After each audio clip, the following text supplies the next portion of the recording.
जिला कुल्लू ढालपुर चौक में स्वदेशी जागरण मंच के द्वारा जहां गलवान घाटी में शहीद हुए सैनिकों को श्रद्धांजलि दी गई, वहीं ढालपुर चौक में चीन के राष्ट्रपति का पुतला भी फूंका गया।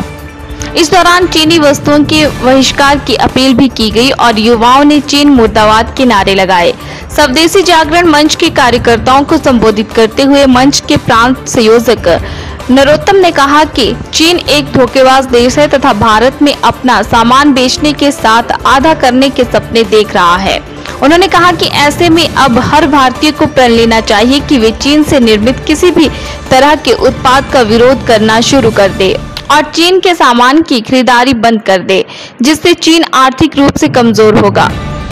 हाँ, स्वदेशी जागरण मंच पिछले कई सालों से स्वदेशी के जागरण का अभियान तो चला ही रहा होता है, लेकिन पिछले 2 साल से हम चाइना के खिलाफ जो है विशेष अभियान हमने शुरू किया है, क्योंकि भारत का जो सबसे बड़ा ट्रेड पार्टनर है वो चीन ही है। और भारत ने चीन के लिए न केवल बिजनेस में सहायता की है, बल्कि सुरक्षा परिषद में जो है चीन को स्थायी सदस्य दिलाने में भी भारत का ही हाथ है।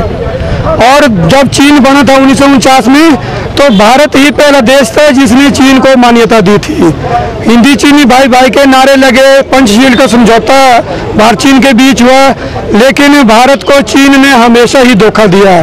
चाहे 1962 की लड़ाई हो, 43,000 वर्ग किलोमीटर के ऊपर हमारी जमीन पे कब्जा कर रखा है, उसके बाद भी आए दिन जो है सीमा पर घुसपैठ चाइना की रहती है। और अभी जो हाल ही में आप सबके ध्यान में ही है, ये लद्दाख में जो है चाइना ने घुसपैठ की थी, हमारे सैनिकों को भी 20 सैनिकों को धोखे से मारा था। बेशक भारत ने बदला लिया, उनसे ज़्यादा पराक्रम दिखाया, लेकिन फिर भी चाइना से हमें हमेशा सचेत रहना चाहिए। तो भारत की तो सेना तो अच्छे ढंग से लड़ रही है सीमा पर, हमें पूरा विश्वास है, लेकिन सेना का समर्थन करने के लिए हम सब इस सीमा पर तो जा नहीं सकते हैं। लेकिन चाइना का जो बाजार फैला हुआ भारत में, पूरी दुनिया में भी फैला है, लेकिन भारत में जो है अधिकांश बाजार जो है चाइनी वस्तुओं से भरे हैं।